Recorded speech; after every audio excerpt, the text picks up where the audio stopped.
Hi, so today I'm here to talk to you about spinning on a distaff.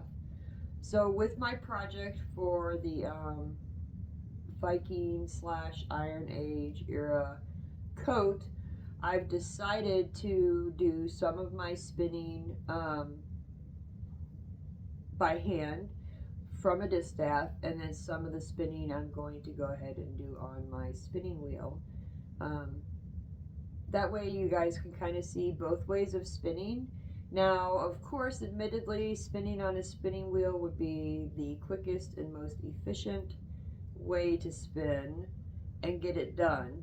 But historically, they didn't have spinning wheels way back when. Not that I'm trying to be 100% historically accurate with this project, because it's an impossibility, and I do not have the time nor the equipment or whatever.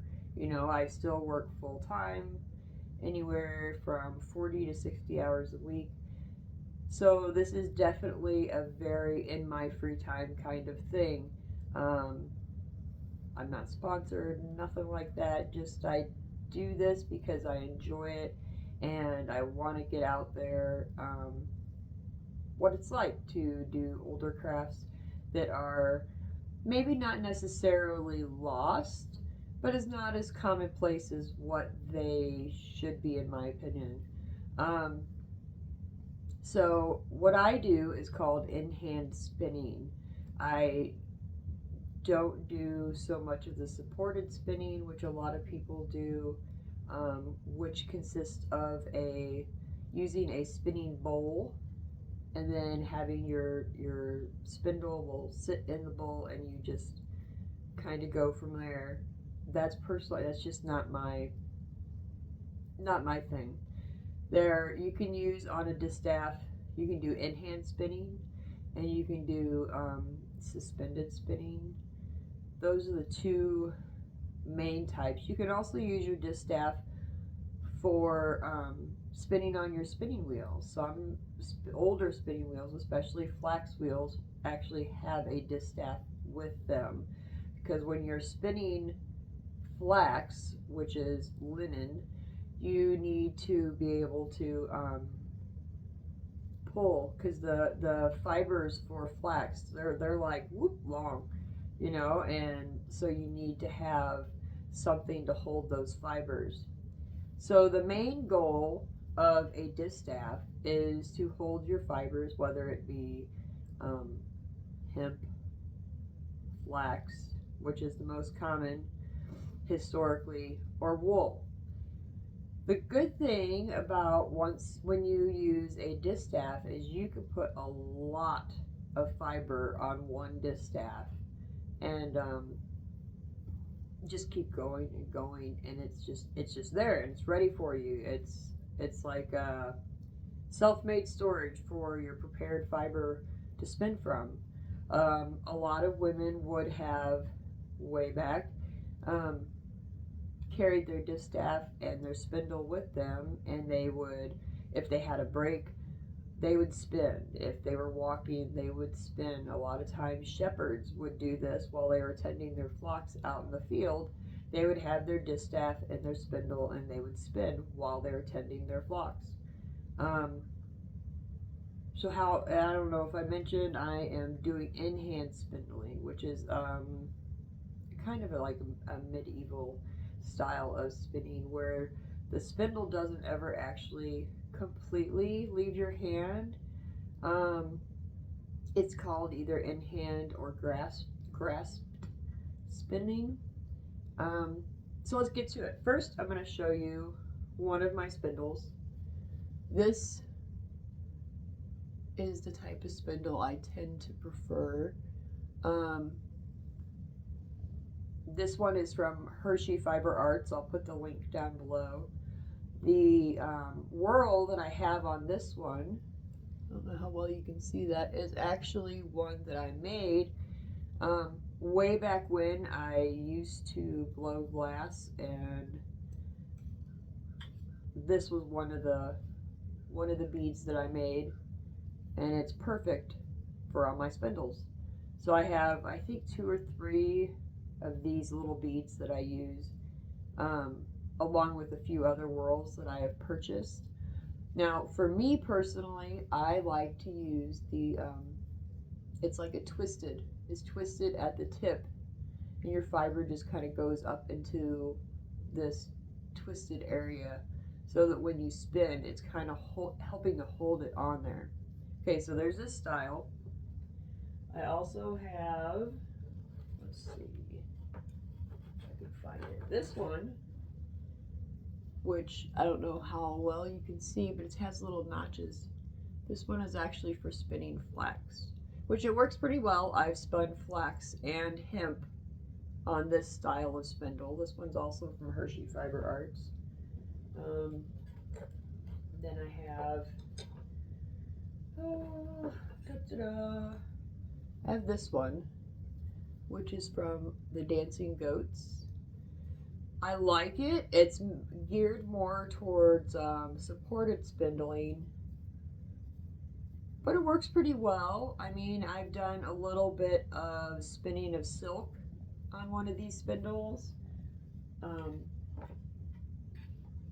But as I said before, I'm not a huge fan of supported spindling, but I thought I would show you a couple of the other whorls that I have. These are made of soapstone, which actually is traditionally what a lot of the finds of whorls are from archaeological digs, is the whorls were made of soapstone, because they were durable yet easy to carve. Okay, so there's our spindles. Now let's look into distaffs. So you can either have an in-hand distaff. So like this one I got, oh goodness, several years ago, which actually I have just a little bit left to spin off of it. And it is a replica of a in-hand distaff found in Oseberg, Norway. So there you go. So you can just hold it like this and spin from it. Or there's this one, this behemoth, which I have not used yet because I haven't decided what I want to spin from it. This one I got from the Dancing Goats. It is a replica of one that was found in the Lendbreen Pass, which has recently started, the ice has started melting, so they've been finding a bunch of things there. So this one's really cool. I'm thinking I have a specific wool I want to go ahead and spin on this one. Not what we're spinning today. Let's see, I have, this is actually the distaff I'm going to use. And yes, it is just a stick from the yard, but it works. I mean, you don't need anything super fancy. And all I did was when we were pruning one of our trees, I kept a stick in about a size that I wanted, you know, cut off maybe a little bit. And I like this one because I have a little table, I guess, that I made that I keep right next to my couch with a hole in it, and this is perfect size for me to spin as I'm sitting on the couch. Then I have, which I don't use very often, I have this distaff, which is my fancy distaff, and I don't use it very often. I don't know why. I just don't. But this one is basically a dowel, and then this piece is removable, which is kind of cool. But I don't know. I just don't use this one often. I don't know why. I should use it more often. I'm gonna set that over there. So first we need to dress our distaffs. So I'm going to go ahead and pause and get that all set up, and I'll show you how I dress my distaff. And we're back. Okay, so I have my basket of prepared wool. There is a bunch more than this. This is just one of my baskets. I have my distaff, and then I made this tablet woven band to attach the wool to the distaff. So, how I do it, and not everyone does it the same, a lot of people will make what is called a bat, and then they will attach it to their distaff. This is how I do it, okay? So I take one of my things of wool, and I go about the approximate length that I want to be on my distaff. And I kind of fluff it out. We'll kind of add this piece, stretch it out a little. Just kind of throw it on there. And then continue doing that and layering. And you know, everyone does this differently and has their own way of doing it. However you do it is not wrong. It's just personal preference for each individual person. So stretching out.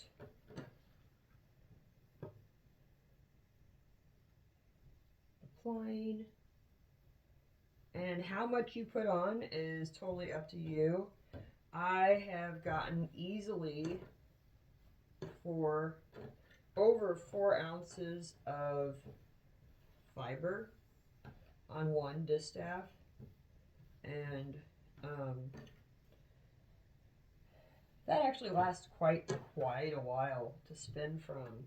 You know, I mean, that's going to take, if you were to spin every day for like hours on end, it would take you several days probably to get through the whole 4 ounces. Let me pick that off there. So, you know, I just continue kind of moving it around, making it about the size that I want. And, you know, as you're spinning, I'm sure you can see there's a couple little things of vegetable matter. I'll get those out, the last little bits, remaining bits, as I'm spinning. If anything undesirable as you're spinning that didn't come out in your processing, or in my case, the combing that I did, you can get out while you're spinning. You know, I mean, if you think about it, it's not perfect.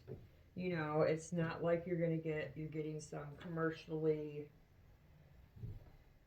made roving or whatever, and then going from there. And you can't expect doing it by yourself to get every single little piece out like you might expect from buying something from a store.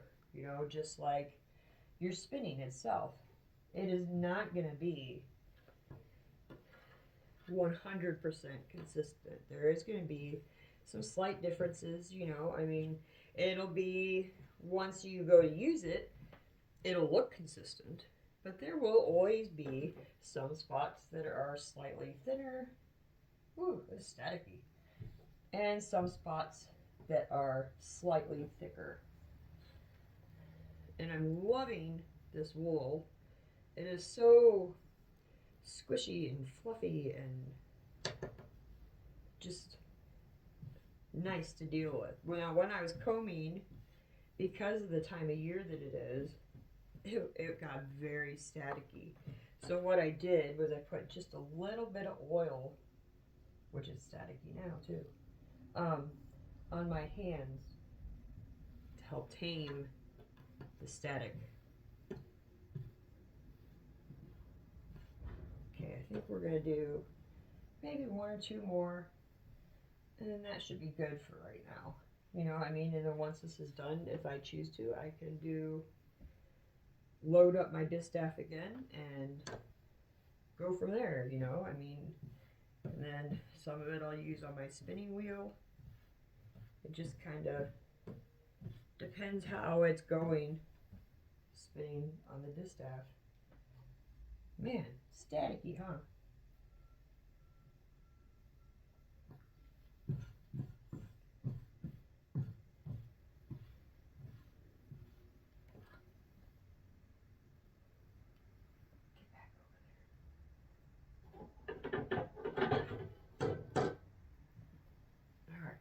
one more.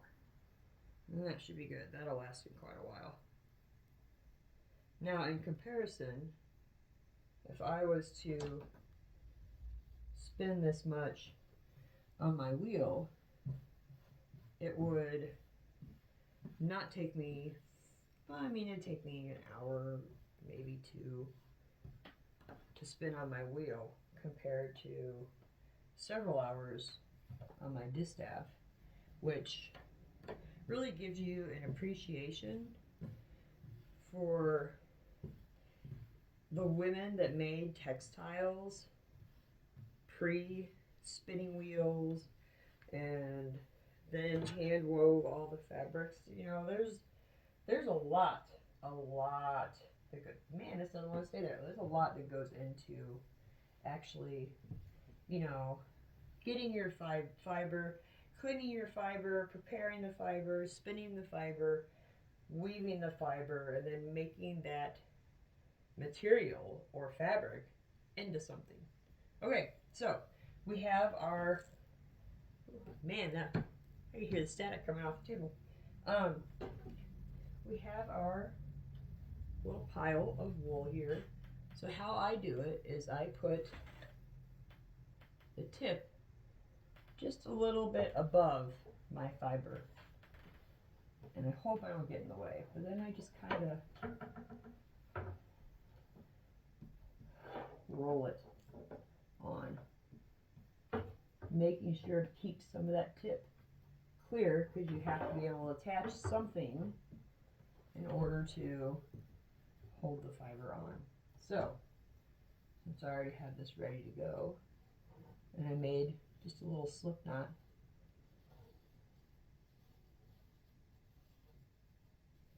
so there, nice and well attached. And then you're going to, as you're holding your fiber, there we go. And you don't want it like super tight, because you need to be able to pull the fiber out. Okay, so we've twisted down, and then we're going to go back up.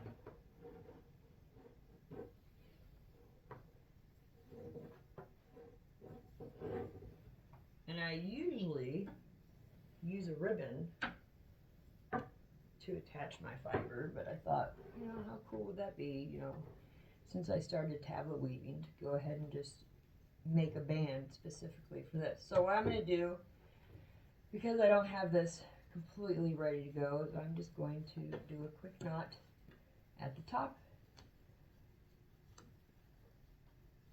and attach it. So there we go, ready to go, ready to spin. And we're back. So I have my spindle, and I have my, what is called a leader. So I'm going to put this onto my wool on the distaff, and I'm just going to start twisting until it catches. And what I'm doing as I'm holding this is I hold it, well, it kind of depends, I guess. Sometimes I hold it between my ring finger and my pinky. Sometimes I do it between my middle finger and my ring finger to hold it stable, and then I twist with my thumb and forefinger.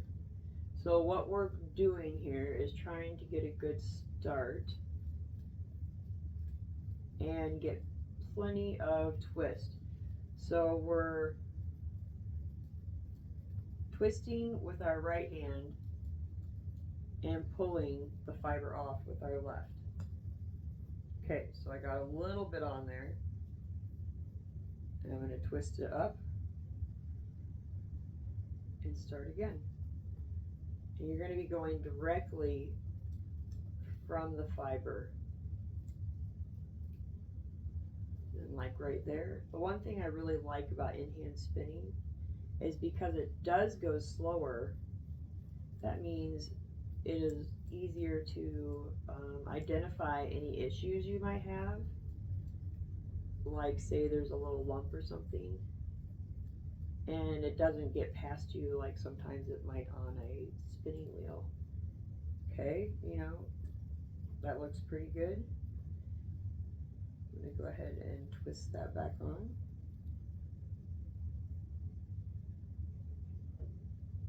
And then start again.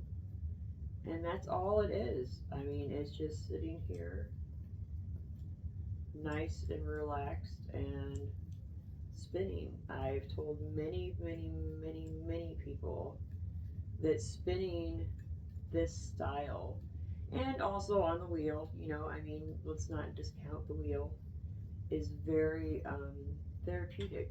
I mean, you just kind of get into a groove and you keep going, and it's very relaxing and enjoyable, and you can see the fruits of your labor, so to speak, within a reasonable amount of time. You know, I mean, it takes a while to spin by hand. I mean, like the amount that I've spun just now would have taken me, oh, just a matter of seconds on a spinning wheel. So, here's my question for all of you. I have multiple spinning wheels, which my husband can attest to. I have everything from a vintage Louette spinning wheel. So that would have been from like the 1980s, which, you know, for me is almost disappointing that 1980s is considered vintage. Because, you know, I was born in the 70s and I don't feel like the 80s is all that old. But, you know, it is what it is. So I have everything from a vintage Louette to a, let's see, I have a Canadian production wheel, which is from the late 1800s, early 1900s. I have a couple, they're supposed to be flax wheels, but I use them for wool, which I love. They're cute little things. Trying to think. I have lots of wheels. I have this one that I don't use very often because the bobbin is ridiculously small, but it is from the 1800s in Bavaria, and I love that little thing. It's a little parlor wheel, and it's cute, but the bobbin is ridiculously small, so you can't get very much fiber on it. So my question, I also have a great wheel, but that one's just not even in the running for this. My question for you all is, which one should I use? Should I use my vintage 80s Louette to spin some of this fiber, or should I use my Canadian production wheel, or should I use one of my little flax wheels that I spin wool on? Just let me know in the comments below, and I guess I'll just kind of go from what everyone thinks for that. I'm not a huge fan of modern wheels personally. I love getting old wheels, like antique wheels, and getting them to work again. That's just, I find it very satisfying to get something old back in working order and being used again. See, like right here, there's a little lump. So I'm gonna just pull it off if I can. And see how I got it apart? And so I'll just reattach my fiber back in here. I'll hold it on there until it attaches. And continue on. So let me know what you think, what wheel I should use, because I do, I guess, undiagnosed, of course. I probably have the absolute worst ADD, ADHD, whatever. Um, I am quite honestly totally incapable of just sitting down and relaxing and being quiet. I have to constantly be doing something, whether it's, I guess, it's not even doing something, because I can read. I love reading.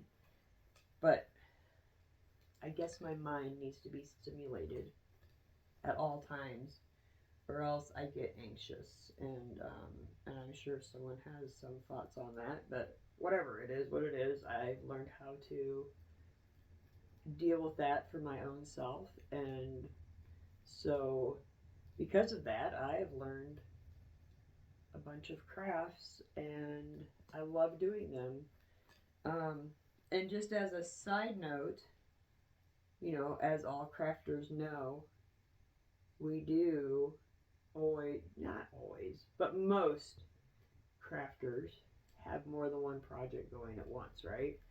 Um, so I have been working on some other things here and there. I have an art fair coming up in May for my tablet weaving, so I've been um, working on getting a bunch of bands done and doing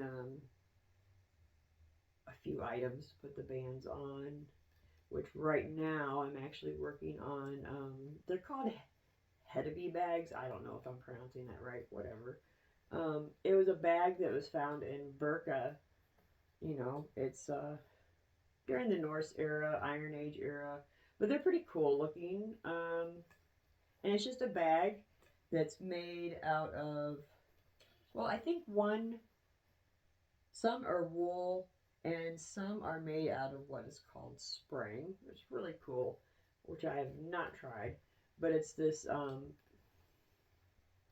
think of like medieval era, like a hairnet that would cover your hair, but it's stretchy, right? So that's spring.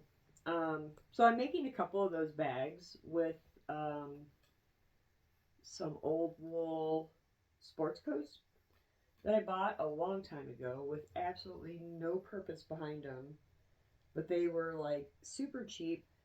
And I was like, oh, I'm sure I'll find something to do with these. And lo and behold, I'm making bags, wool bags out of old coats. And the really cool thing, though, about these bags is that they have wooden handles.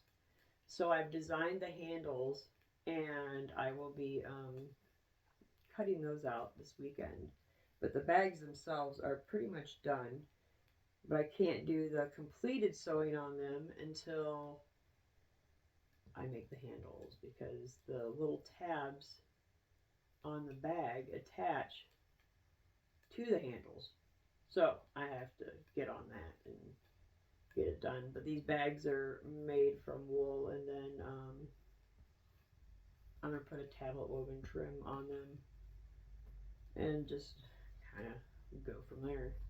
Um, okay, so enough gabbing from me.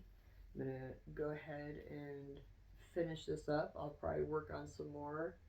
And hopefully in the next, I don't know, few days, I'll get this done.